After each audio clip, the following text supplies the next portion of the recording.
Google technology has become increasingly popular in people's current lives.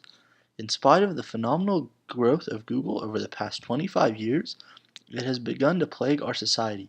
Although we have gained more convenience with features like Gmail, Google Calendar, and etc., we have sacrificed one of our greatest inalienable rights, the right to privacy. Google intrudes our privacy by analyzing our emails and search queries for ad placement, using our location for Google Maps, and tracking user interactions on third-party websites through Google Analytics. These shortcomings prove a great threat to our world. Through allowing Google access to our private lives, we are only digging a deeper hole from which we eventually may not be able to climb out.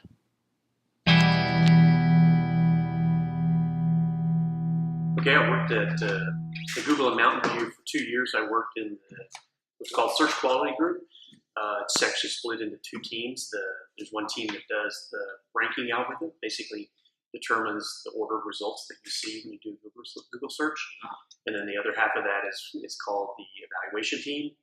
And we basically try and Google's constantly trying new things with search ranking. And so our job was to evaluate that and determine whether this was better or worse than it was before. And we kind of did it in two ways. One was there's a human eval process where we have people actually look at the two sets of results and try and make an assessment about which one's better.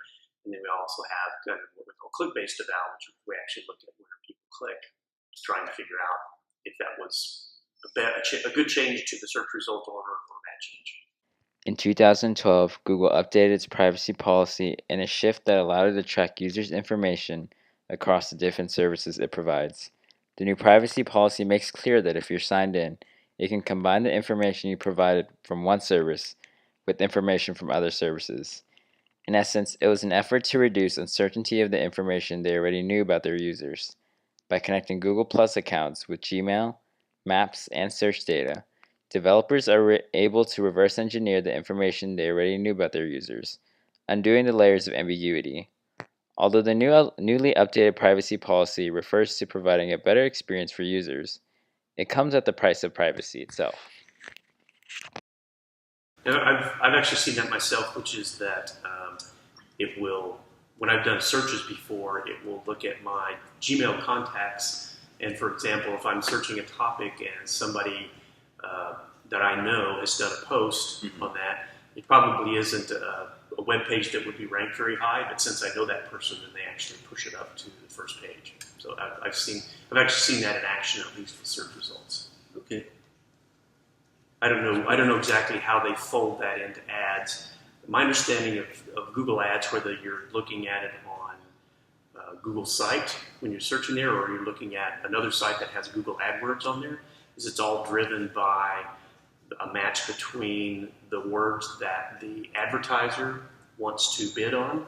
So let's say when somebody's doing a search for Spark and Hadoop, I offer training on those things. So I'll say when anybody searches and you see these words in the query, I want to bid on that particular, I want to make a bid to show my advertisement on that in front of that person, whether it's on a, that's how it works on Google's site, and then on AdWords, where you put this on another site, then you can specify when somebody comes to your page, here are the words that you want Google's ad algorithm to consider on what ads to show. So if you have a page, let's say about Hadoop and Spark, then you might put those as the AdWords that you want to, Hadoop to trigger on to pick the ads to show on your page.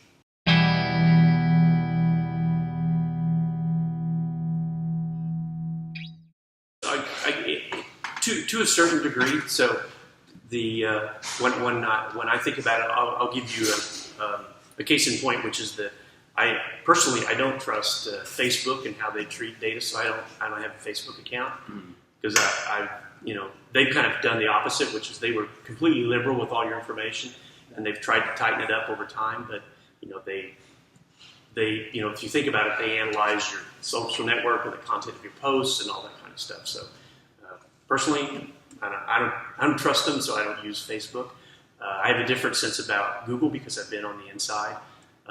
And for me, I'll give you my sort of the reason I think that's actually that they use all that data actually helps me, because when I'm using Google, let's say I look at the ads or look at my search results, they're things that are relevant to me. If I go to Yahoo and I say read mail on Yahoo, I get banner ads for home refinancing and all this other just random stuff, because they're very bad at targeting ads. So to me, it's just it's really annoying, right? Yeah. They take up time.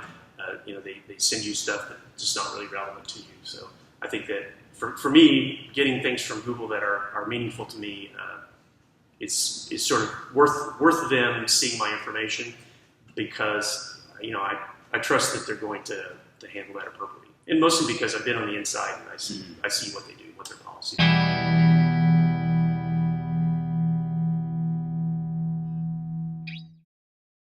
I think so to me, the most important thing, and people have talked about this, is that we need to get to the point where we own our own data.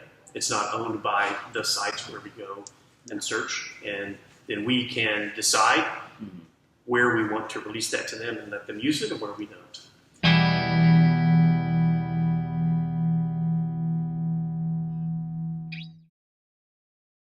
But I think that the key thing is that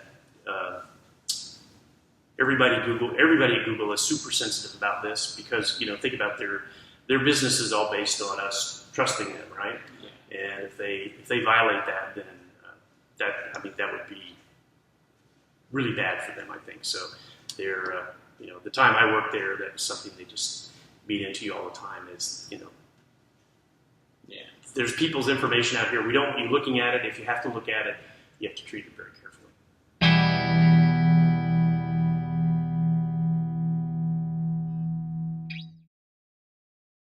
It may very well be a generational thing, and I have kind of one, even though I'm the baby boom generation, I kind of have one foot in both, just because I've lived with technology for a while, and you realize the value is that you get a lot of things filtered for you, so the information you get is very specific to you. And there's actually a big benefit from that. When you think about, we're kind of in information and data overload these days.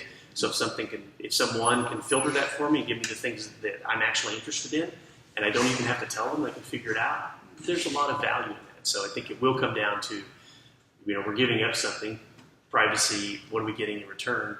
And we have to make that decision about whether it's worth it or not. That's kind of why I think if we end up owning our data, then we can say, well, I actually get a lot of value from, website X. I'll let them use my data from website Y, no, and then we can control it that way.